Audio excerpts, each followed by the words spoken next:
como vemos en el cuadro. Entonces, ¿está funcionando el modelo? No está funcionando, señores. Los delitos se siguen cometiendo en mayor número. La que sigue. Igual vemos en Tacna, Moquegua, Arequipa, en los cuales el crecimiento de la denuncia es bastante grande. La que sigue. Hemos sacado también en Ica, esto la exposición se va a dejar acá. Miren el crecimiento en Ica. Antes de la vigencia del código habían 3.239 denuncias. Hoy en día, hasta el año 2018, tenemos 15.243. Un aumento de 12.000 denuncias. Y con una proyección al 2021 de 19.058, según el Instituto Nacional de Estadística. La que sigue. En Piura también vemos un crecimiento potencial. Empezaron con 4.759 y en el 2018 tenemos 22.000. De 4.000 a 22.000, imagínense. La que sigue. Igual vemos también en Cusco, en la cual antes del Código Procesal Penal habían 4.767 denuncias y al 2018 tenemos 14.479 denuncias. La que sigue. Igual Cajamarca, San Martín, Amazonas, la que sigue, por favor. Loreto y Ucayali, estas estadísticas son de a nivel nacional. Fuente Instituto Nacional de Estadística. La que sigue. Ancas, Huánuco, Pasco, igualmente. Vemos, por ejemplo, en Ancas, que es un distrito judicial donde hay bastante delincuencia. Antes de la vigencia habían 5.381 denuncias y hasta el 2018 11.798 denuncias.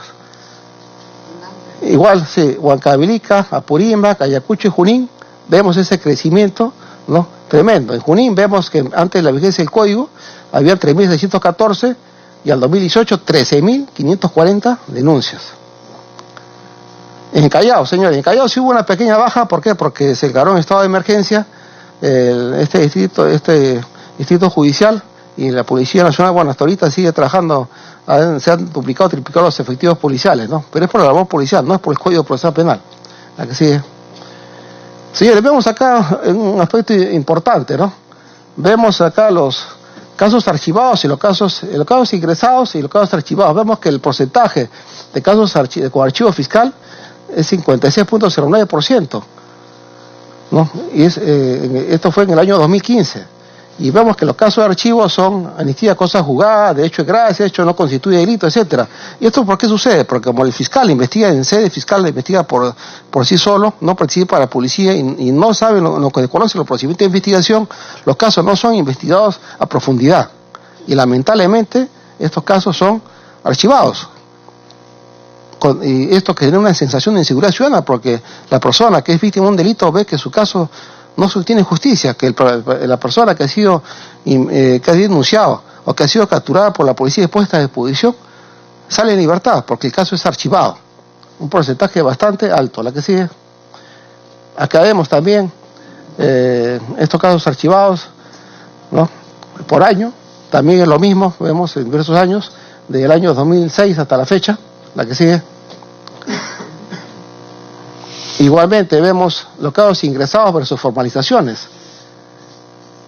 ¿Cuáles son las de la formalización? Solamente vemos el 20.9%. O sea, ¿qué cosa quiere decir? Que se judicializan y se emite la disposición fiscal de formalización de invitación preparatoria en un 20% de casos. Y todos los demás no, quedan en la etapa de diligencias preliminares, lo cual está mal. Y eso es lo que ahí estableció también, expuso el doctor Gerardo Rómulo Ceballos Solano. La que sigue. Igualmente acá se ve lo mismo por año. Miren la diferencia. Bueno, ese es el presupuesto asignado. La que sigue, en que vemos que la Policía Nacional es bastante menor. La que sigue, por favor. Esto también está en el Instituto Nacional de Estadística y está obtenido en la publicación oficial de la Secretaría Técnica de la Comisión Especial de Implementación del Código Procesal Penal y Ministerio Público. O sea, no es de la Policía Nacional, sino es de ellos mismos. Y el INEI. La que sigue. Bueno, estos cuadros ya lo explicó nuestro Gerardo Rómulo Ceballos Solano, en el cual vemos que de las denuncias ingresadas, por ejemplo, en Guaura, del 100%, de 26.000, solamente llegan a proceso común 2.000, que viene a ser el 8.16%. En La Libertad, de las denuncias ingresadas, el 100%, que es 56.153, solamente llega a proceso común 2.627. Y así tenemos diversos cuadros en otros distritos judiciales. La que sigue, por favor. En Tacna, Moquegua, Arequipa, vemos lo mismo, señores. Vemos un triángulo al revés. ¿Dónde está la eficiencia y eficacia de este nuevo modelo procesal penal? ¿Dónde está el trabajo de investigación de la Policía Nacional? No está. Está un trabajo lamentablemente mal hecho por parte del Ministerio Público. Este es el calendario de aplicación progresiva del Código Procesal Penal que va a entrar próximamente en vigencia en Lima. La que sigue. Señores, un aspecto importante que quería tocar. ¿Qué cosa pasó en Chile? El año pasado estuvo acá el inspector general, director general de la Policía de Investigación de Chile. Yo tuve el honor de atenderlo, ¿no? Yo estaba en actividad en ese momento y casualmente él manifestó que ya en Chile se había producido esta reforma al Código Procesal Penal, lo que ellos llamaban la contrarreforma. Esto lo hizo la Policía de Investigación de Chile en coordinación con los carabineros. Se señala que en Chile, señores, transcurridos 12 años de vigencia del Código Procesal Penal de Chile, se advirtió que producía percepciones de inseguridad ciudadana, especialmente por la demasiada protección y garantías que había a los imputados, por la escasa rigurosidad que tenían los fiscales al requerir sustentar las prisiones preventivas, lo que estamos viendo hoy en día en nuestro país. Las diversas pruebas que obtenía la policía en la investigación de delitos no eran tomadas en cuenta y no eran incluidas por el juez, eran excluidas por el juez de garantías o el juez de invitación preparatoria y por las restricciones y limitaciones que dicho código le otorgaba frente a los policías de investigaciones como los propios carabineros en su función de prevención en el ámbito de su competencia funcional. A nivel de gobierno central se propuso, señores de Chile, modificaciones sustanciales a la regulación preventiva en Chile y otras de importancia en materia de control de identidad y respecto a la detención por flagrancia. El resultado de esta reforma, ¿cuál fue? Fue la introducción de cambios que endurecieron el régimen de prisión preventiva, entre otras medidas, mayores controles a los jueces de garantía, mayores facultades a la policía. Se faculta el uso de pruebas y coordinación y capacitación a operadores de justicia.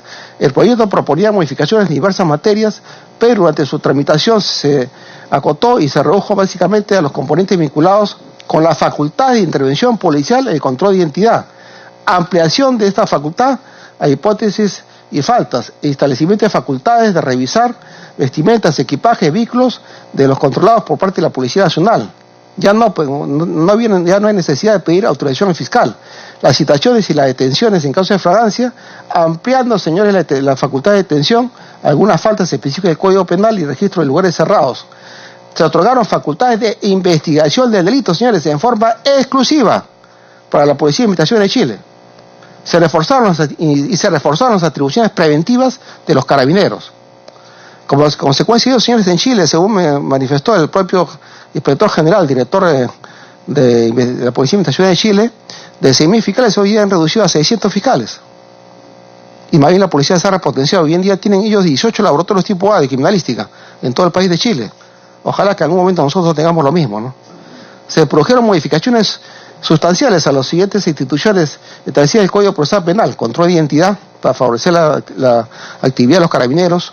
Hoy en día, señores, en una región, yo estaba en Trujillo, me acuerdo que recibí un oficio de la Fiscal Superior de Trujillo en el cual me pedía que yo, me disponía de que yo un informe de qué operativos se iba a hacer en fiestas patrias y también luego por Navidad, para que ella autorizara esos operativos.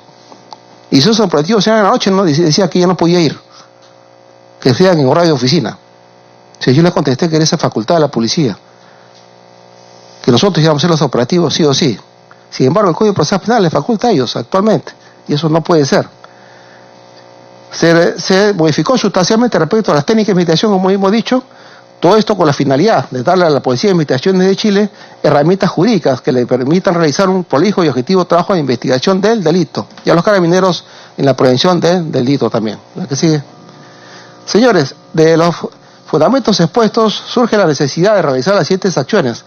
Modificar, señores, de manera urgente algunos artículos del Código Procesal Penal, lo que se refiere a diligencias preliminares, previsión de investigación del delito, informe policial y criminalística. En diligencias preliminares, señores, quiero detenerme. ¿Por qué? Porque también hay un aspecto muy importante. El Código Procesal Penal solamente faculta hoy en día a realizar a la Policía Nacional diligencias urgentes sin aplazarles sin necesidad del delito.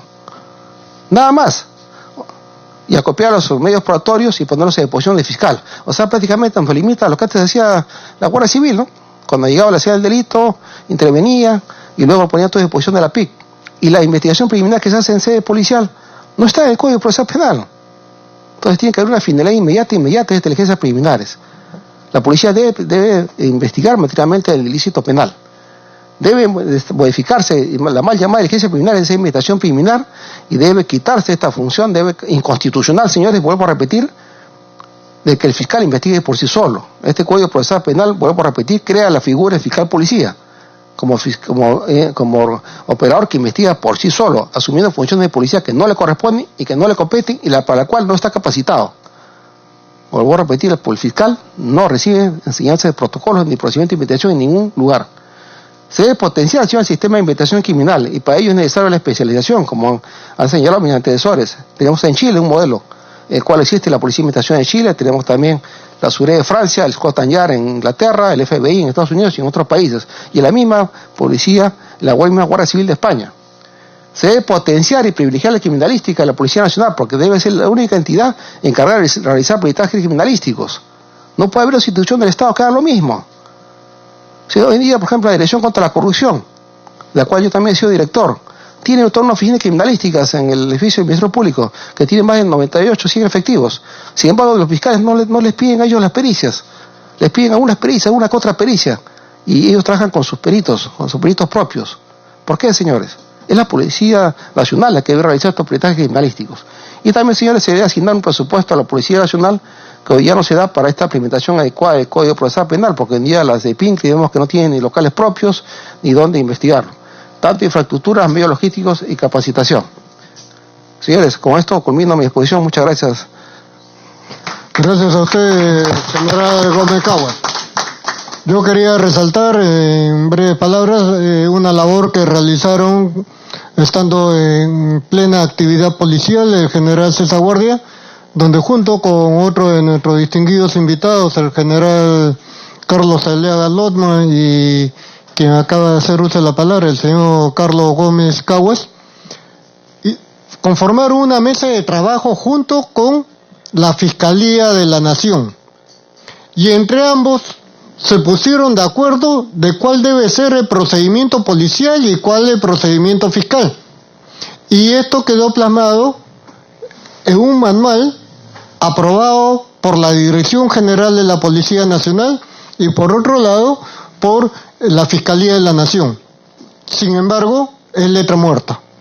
En ninguno de los dos casos se está respetando esta consideración. Pero quería destacar este pequeño trabajo, demoró muchos meses, pero que resultó vano, pero que puede ser también un elemento orientador para las recomendaciones planteadas por el general Gómez Caguas.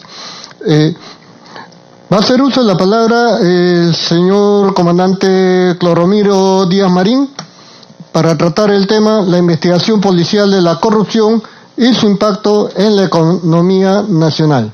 Adelante, señor Cloromiro Díaz Marín. Gracias.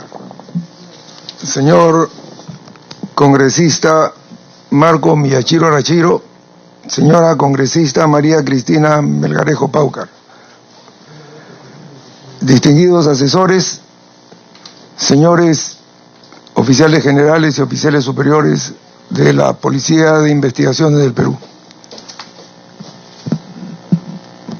La temática propuesta debemos encuadrarla en el objetivo, la modificatoria constitucional que cree dos organizaciones encargadas de la prevención, la seguridad y el orden y de la investigación técnico-científica del delito en todas sus modalidades.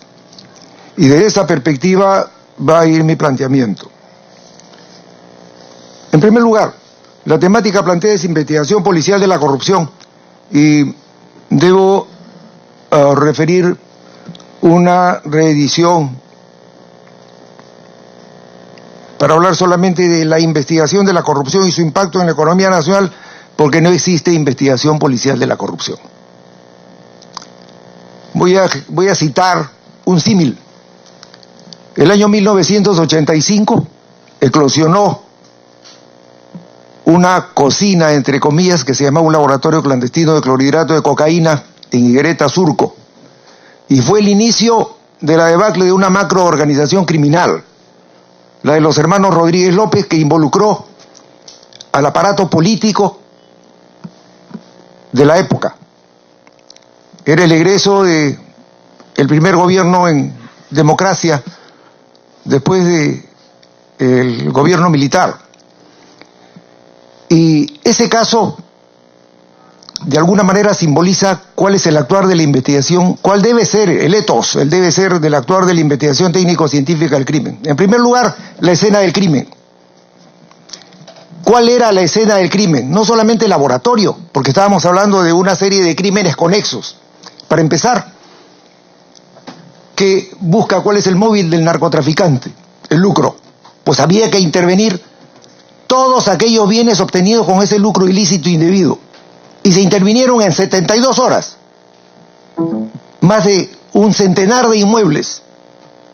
Y se intervinieron todas las instalaciones y las oficinas de las empresas de fachada que sirvieron para que esta macroorganización criminal traficara durante años, comprometiendo a los políticos más poderosos de la época y a militares y a investigadores, policías investigadores y policías preventivos y a fiscales y a jueces, aún hasta el nivel de vocales supremos.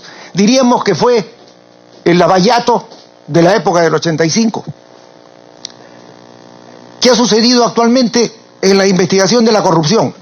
Han pasado casi 4 años y no se ha incautado un solo bien de la macroorganización criminal en el Perú. ¿Qué es lo primero que debe hacerse? ¿Qué aconseja la doctrina en materia de investigación técnico-científica del delito, del crimen, escena del delito y de todos los delitos conexos? Aquí ha habido lavado de activos, aquí ha existido una serie de crímenes conexos, inclusive actividades de sicariato vinculadas con esta macroorganización criminal. ¿Y qué cosa se ha hecho? Simplemente se ha investigado parcializadamente. No se ha cogido desde una perspectiva holística la investigación de este caso, lo que viene generando todas las consecuencias que vamos anotando. Oye, sí, pero ¿y qué pasa con las reparaciones civiles y con 500 millones? Un momentito, porque si se hubiera actuado con el profesionalismo técnico-científico de la investigación del crimen organizado, en este momento todos los bienes de Odebrecht debieran estar a disposición del Estado. Y después de eso recién negociamos, no antes. Esto evidencia, digo, la limitada utilidad, por no decir inutilidad, de quienes están manejando en este momento la investigación del crimen en el Perú. Que obviamente no son profesionales de la investigación técnico-científica del delito, son abogados. Abogados que, como quien les habla, fuimos preparados en la universidad para lucrar con el derecho. Pero para lucrar de una perspectiva ética. Porque es ético que un profesional perciba sus honorarios. En cambio, los investigadores técnicos científicos del crimen son preparados inclusive para dar su vida por el objetivo, que es el Perú y la justicia. Qué gran diferencia, ¿verdad? En los resultados, desde la perspectiva de administración por resultados, no solamente nosotros, sino el Perú está apreciando. Pero lo más grave para el país es que lo que viene aconteciendo con las organizaciones criminales que inmediatamente han generado más daño patrimonial al Perú, en apariencia, no es lo que más preocupa a 33 millones de peruanos. Lo que más le preocupa a los 33 millones de peruanos es la impunidad consecuencia del mal manejo de la investigación del delito, que no es ni técnico ni científica. Y la impunidad que se genera por ese mal manejo. Acabamos de escuchar al colega que acaba de proponer alternativas de modificación del Código Procesal Penal. Y la pregunta es, ¿quién le toma cuentas a los responsables de estos errores, entrecomillados? Nadie. Porque como son los titulares de la acción penal, pues nadie los puede investigar. Y a propósito, un paréntesis, ya que hablamos de corrupción. ¿Sabemos cómo se gestaron este Código Procesal Penal? ¿Cómo se gestó? ¿Qué abogados intervinieron en su gesta? ¿De qué estudios jurídicos? ¿A qué criminales defendieron y defienden esos estudios jurídicos? ¿Cuántos estudios jurídicos hay inmersos de los que participaron en la creación del Código Procesal Penal? En este momento, en investigaciones por graves delitos cometidos contra el país. La pregunta que me hago, éticamente hablando, ¿estaban valorados esos equipos para formular este Código Procesal Penal que no solamente maniató a la policía, que en connivencia con la unificación policial extinguió, desapareció del Perú la profesión de investigación técnico-científica del crimen? Porque ese es el problema central.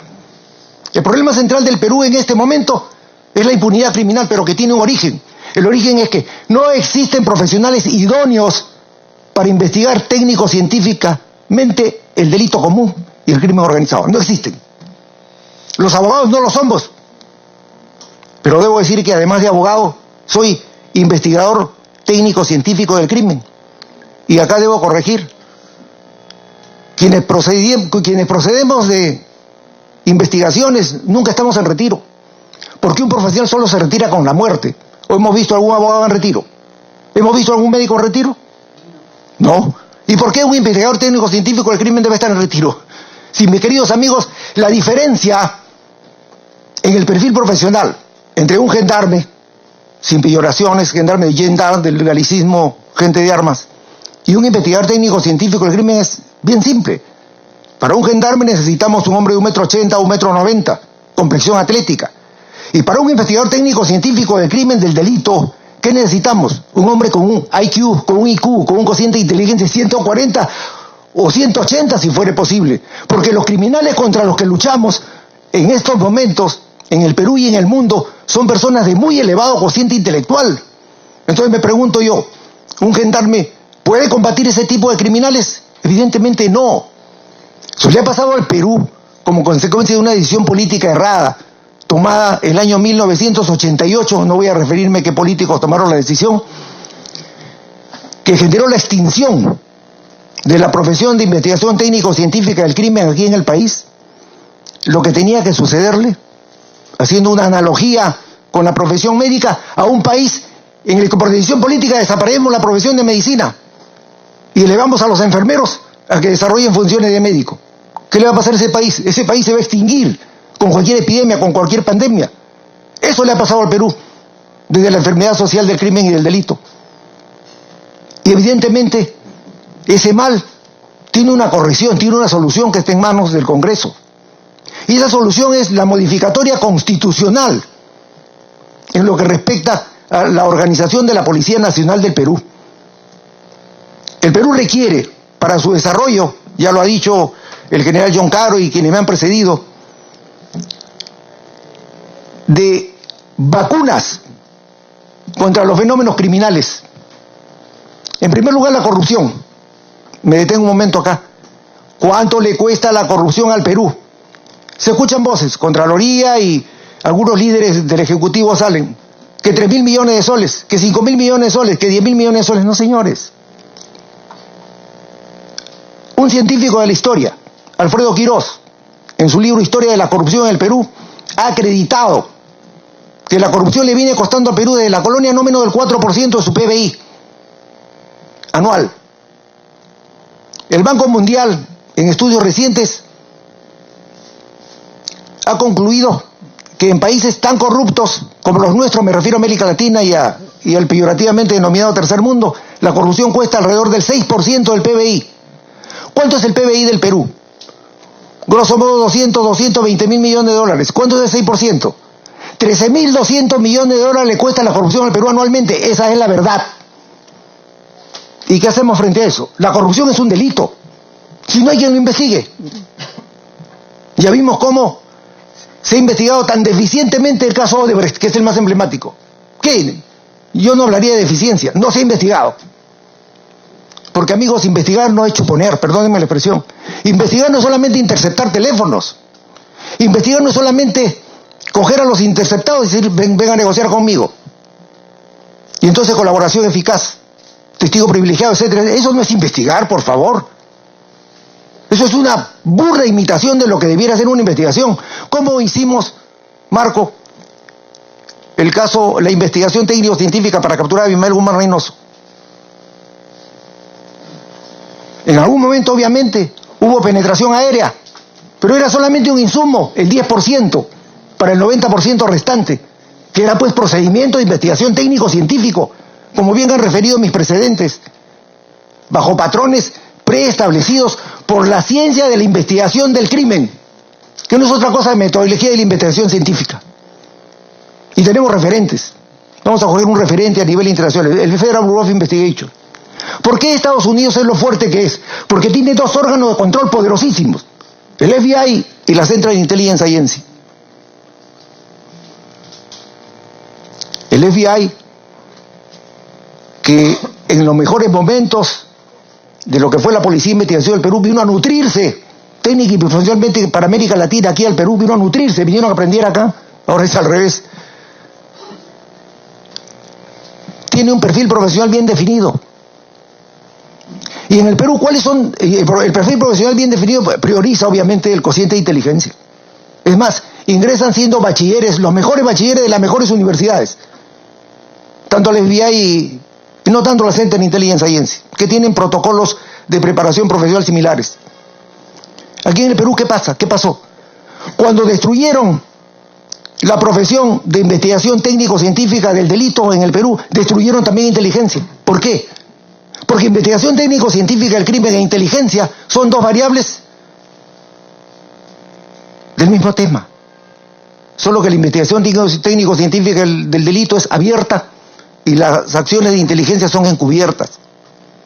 Y por eso es que en la época en que todavía en el Perú existían profesionales, investigadores, detectives, como bien los define el general John Caro, los órganos de inteligencia del Perú funcionaban. Y entonces la toma de decisiones de quienes tenían a cargo esa potestad, ese poder, eran acertadas. Un Tía María no habría acontecido cuando existía la Policía de Investigación del Perú, mucho menos los conflictos que asolan cada cierto tiempo al Perú. ¿Por qué? Porque definitivamente la organización de investigación técnico-científica en cualquier país es la conditio sine qua non para que ese país exista civilizadamente en democracia. Entonces, ¿qué tenemos que hacer con Vladimir Ilich Ulyanov? Entre la primera y la segunda década de la Rusia zarista todavía, Vladimir Ilich Ulyanov escribió una obra que se llamaba ¿Qué hacer? Y obviamente lo que él proponía sobre el qué hacer era la trocatinta, la gran revolución rusa. Ahora el Perú tiene que preguntarse qué hacer. Sobre todo que, si parafraseando a Mario Vargas en conversación de la catedral, no voy a ir a la Coprolalia, nos preguntamos en qué momento se fregó el Perú. Y el Perú se fregó en el momento en que desapareció, se extinguió, una mala decisión política extinguió a lo que era la Policía de Investigación del Perú, a la profesión de investigación técnico-científica del crimen. En ese momento se fregó el Perú. Y a partir de ahí tenemos los resultados de corrupción impune, de criminalidad impune a nivel nacional. Y entonces, ¿qué hacer? Muy simple, modificar la Constitución y recrear esa Organización Nacional de Investigación Técnico-Científica del Crimen. Eso es imprescindible. De no hacerlo, bueno, pues vamos a tener muchas más Tía Marías. Probablemente emerjan algunas organizaciones crepusculares al amparo de nuevas tesis totalitaristas que van a ofrecer el paraíso en la tierra y tengamos nuevos senderos. Y a esta vez no luminosos, sino senderos oscuros, senderos tortuosos. ¿Eso queremos para el Perú? Evidentemente no. Y lo más grave es la variable ideológica. ¿Qué le pasa al Perú frente a las ideologías cuya muerte fue anunciada por algunos teóricos hace algunos años? La muerte de las ideologías, un gran filósofo, un gran pensador. Pues la variable ideológica es imprescindible. ¿Qué impulsa o qué anima a un hombre que investiga técnico-científicamente el crimen? Son dos valores, la verdad y la justicia, pero sustentados en el amor, porque debe estar dispuesto como el Maestro, como el Cristo, a dar su vida por sus hermanos en esa lucha contra el crimen. Me pregunto, ¿encontramos algún abogado con esas características? Quizás alguno. Pero proveniendo de las canteras universitarias, les digo que muy pocos. Encontraremos algunos en quienes todavía continuamos viviendo como profesionales de la investigación técnico-científica del crimen. Digo que a todos. Entonces, desde una serie de horizontes y perspectivas, reitero, es imprescindible que el Congreso de la República genere una norma histórica, la modificatoria de la Constitución en lo que respecta a la nueva estructura, a la nueva conformación de la Policía Nacional del Perú, que debe tener 2 instituciones totalmente autónomas, con sus respectivas escuelas, su propia organización y su propio perfil profesional.